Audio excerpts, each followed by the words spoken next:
শুভ প্রসেনজিৎ বারোই মহাশয় আমাদের ফিজিক্যাল এডুকেশন ডিপার্টমেন্টের অধ্যাপক। প্রত্যেকে করতালি দিয়ে সম্মাননা জ্ঞাপন করবেন আমাদের মহাবিদ্যালয়ের পতাকা উত্তোলনের সময়।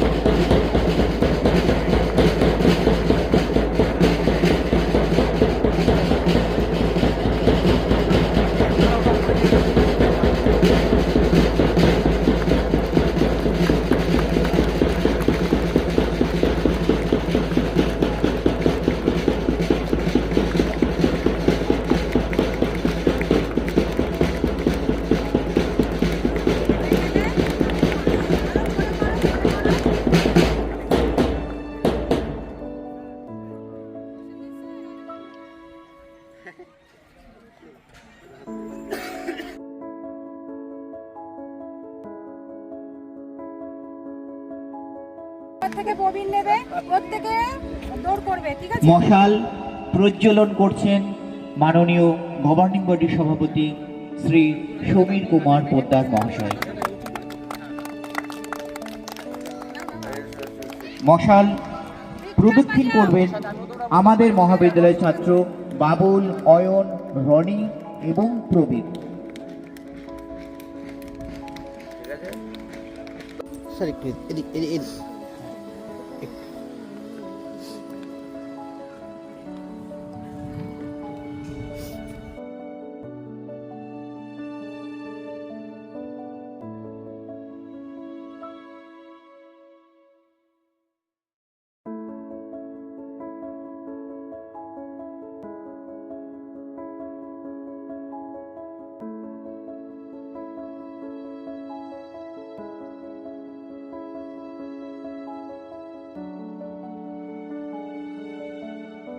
মহাবিদ্যালয়, সেই মহাবিদ্যালয়ের শীতকালীন যে ক্রীড়া প্রতিযোগিতা শুরু হয়েছে তার উদ্বোধন হয়ে গেছে।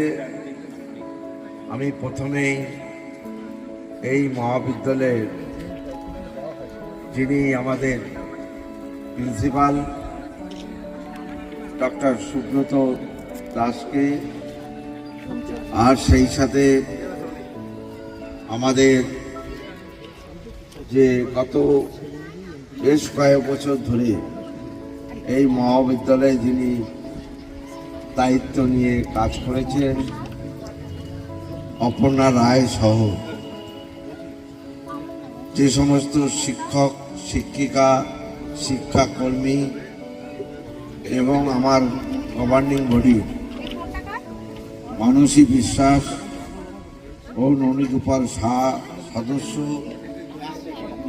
যারা এই ক্রীড়া প্রতিযোগিতায় অংশগ্রহণ করছে, কলেজের সেই সমস্ত ছাত্রছাত্রী সহ পাশে যারা আজকের এই ক্রীড়া প্রতিযোগিতায় উৎসাহ দিতে অংশগ্রহণ করেছে, তাদের প্রত্যেককেই যথাযোগ্য স্থানে সম্মান জানিয়ে এই শীতকালীন প্রতিযোগিতার বিশেষ প্রয়োজন, যদিও একটু বিভিন্ন টেকনিক্যাল কারণে আমাদের এই বিদ্যালয়ের শীতকালীন ক্রীড়া প্রতিযোগিতা একটু দেরিতে হয়েছে, তবুও বলবো যে বিদ্যালয়ের সবার উদ্যোগে শেষ পর্যন্ত কলেজে যে শীতকালীন ক্রীড়া প্রতিযোগিতা করতে পেরেছে তার জন্য অসংখ্য অসংখ্য ধন্যবাদ। এই খেলাধুলার বিশেষ তাৎপর্য, ভূমিকা আছে। আমরা স্কুলে বা কলেজে আসি কিসের জন্য? পুঁথিগত বিদ্যায় বড় হওয়ার জন্য, যাতে ভবিষ্যতে পড়াশোনার মধ্যে দিয়ে তার কর্মজীবন বেছে নিতে পারে। সেই জন্যই পড়াশোনার সাথে সাথে ফিজিক্যাল ফিটনেসের প্রয়োজন আছে। আজকে একটা ছাত্র বা ছাত্রী যতই তার মেধাবী সে থাকুক না কেন, পড়াশোনার ডেভেলপমেন্ট করতে গেলে, পড়াশোনার উন্নতি করতে গেলে আগে দরকার শরীর চর্চা। এই শরীর চর্চা যদি ঠিক না থাকে, বললাম যতই মেধাবী হোক না কেন, সে কিন্তু পড়াশোনায় ধীরে ধীরে ধীরে ধীরে তার মনটাকে বসাতে পারবে না। আর শরীর ঠিক থাকলে পড়াশোনাটায় মন থাকবে। সেই কারণে আজকে সমস্ত স্কুল কলেজে কিন্তু এই শীতকালীন ক্রীড়া প্রতিযোগিতা হয়, যার মধ্যে দিয়ে ফিজিক্যাল ফিটনেসটাও দেখা যায় এবং সেই সাথে খেলাধুলায়ও যা প্রতিভা আছে সেটাকেও আমরা খুঁজে বের করে নিতে পারি।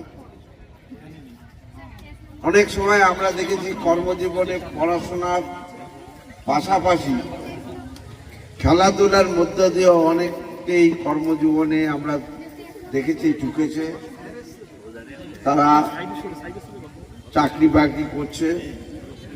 তাই আমি মনে করি যে মহাবিদ্যালয়ের আজকে যে প্রতিযোগিতা হবে,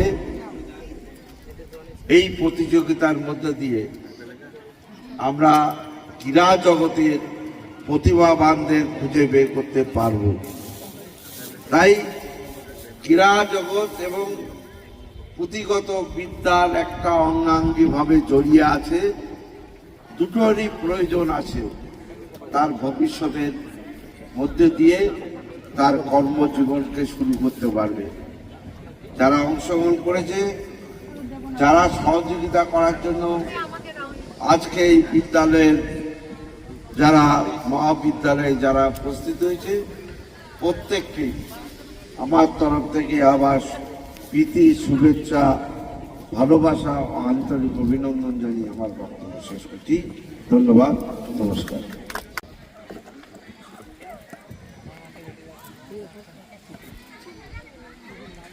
মঞ্চে উপবিষ্ট প্রীতিলতা ওয়াদেদার মহাবিদ্যালয়ের মাননীয় জিপি প্রেসিডেন্ট সমীর কুমার পোদ্দার মহাশয়, জিপি সদস্য মাননীয়া মানস ম্যাডাম, জিপি সদস্য মাননীয় গণিগোপাল বাবু, এই কলেজের সঙ্গে যারা যুক্ত আছেন, আমাদের প্রত্যেক অধ্যাপক অধ্যাপিকাবৃন্দ, আমাদের অফিস স্টাফ যারা আছেন প্রত্যেককে, আমাদের ছেলে মেয়ে যারা অংশগ্রহণ করবে এই স্পোর্টসে, বাৎসরিক ক্রীড়া প্রতিযোগিতাতে, এবং যারা নিরলস পরিশ্রম করে চলেছে এই একটা মহৎ কর্মযজ্ঞকে সাফল্যমণ্ডিত করার জন্য, প্রত্যেককে আন্তরিক ধন্যবাদ। ধন্যবাদ আমাদের এই কলেজের ভূতপূর্ব যিনি দায়িত্বপ্রাপ্ত অধ্যক্ষ ছিলেন অপর্ণা ম্যাডামকে। তার কারণ একটা কলেজের প্রাতিষ্ঠানিক যে কাজকর্ম, তার পাশাপাশি অন্যান্য যে কাজগুলো আছে সেইগুলো খুব সুষ্ঠুভাবে তিনি সম্পাদন করেছেন সবাইকে নিয়ে। আমাদের মাননীয় জিপি প্রেসিডেন্ট স্যার অনেক কথা বলেছেন, আমি খুব বেশি কথা বলবো না, এইটুকু শুধু বলি যে প্রায় শীত শেষ হতে চলেছে। আমাদের ছেলেমেয়েরা আজকে তাদের খেলাধুলোর উষ্ণতা দিয়ে আমাদের অবশ্যই ভরিয়ে রাখবে। এবং বারবার যে কথা আমাদের বলতে হয় যে নিয়মিত পঠন পাঠনের পাশাপাশি শরীর চর্চার যদি জায়গা না থাকে, তাহলে একজন ছাত্র কিংবা ছাত্রী তাদের পূর্ণ মানসিক এবং শারীরিক বিকাশের জায়গা কিন্তু অসম্পূর্ণ থাকে। যে কারণে আপনারা লক্ষ্য করে দেখবেন যে আমাদের স্বাধীনতা আন্দোলন যখন চলছিল, সেই সময়ে এই শারীরিক কসরতের একটা জায়গা, একটা অনুসরণের জায়গা কিন্তু ছিল, এবং নিয়মিত শরীর চর্চার একটা আয়োজন সেই সময় কিন্তু আমরা লক্ষ্য করেছি। পাশাপাশি যে আমরা জানি যে আমাদের বিখ্যাত বহু মানুষ আছেন যারা কিন্তু তাদের কাজের পাশাপাশি তারা কিন্তু খেলাধুলায় অংশগ্রহণ করেছেন। আমি একটা শুধু উদাহরণ দেবো।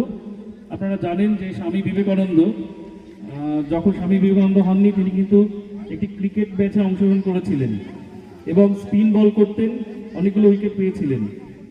হয়তো খেলাধুলো চালালে তিনি বড় একজন ক্রিকেটার হতে পারতেন। যাই হোক না কেন, এরকম প্রচুর মানুষ আছেন যারা খেলাধুলার সঙ্গে কিন্তু সংযুক্ত ছিলেন বা আছেন। আমরাও চাইবো আমাদের ছেলেমেয়েরা পড়াশোনার পাশাপাশি তাদের এই যে শারীরিক কসরত, খেলাধুলো, তার মাধ্যমে আমাদের এই কলেজকে একটা সমৃদ্ধির জায়গায় পৌঁছে দেবে। এবং ভবিষ্যতে আশা করব আমাদের যে ক্রিকেট টিম, ফুটবল টিম বা অ্যাথলেটিক টিম রয়েছে, তারা শুধুমাত্র আমাদের কলেজের যে মুখ উজ্জ্বল করবে তা নয়, তারা পাশাপাশি আমাদের এই জেলা এবং রাজ্যের এবং দেশের অবশ্যই তারা মুখ উজ্জ্বল করবে, এই আশা আমরা অন্ততপক্ষে রাখি। এরপর শুধুমাত্র একটি স্পোর্টসের মাধ্যমে আমাদের সারা বছরের কর্মকাণ্ড থেমে থাকবে আমরা বিশ্বাস করি না। সারা বছর ধরে আমাদের ছেলেমেয়েদের এই খেলাধুলো, এই ক্রীড়ার একটা নিবিড় অনুশীলন চলবে। আমরা সেই আশায় আছি। প্রত্যেকে ভালো থাকবেন। এই যে স্পোর্টস, সেই স্পোর্টস আপনাদের জন্য সাফল্যমণ্ডিত হয়ে উঠুক। ধন্যবাদ।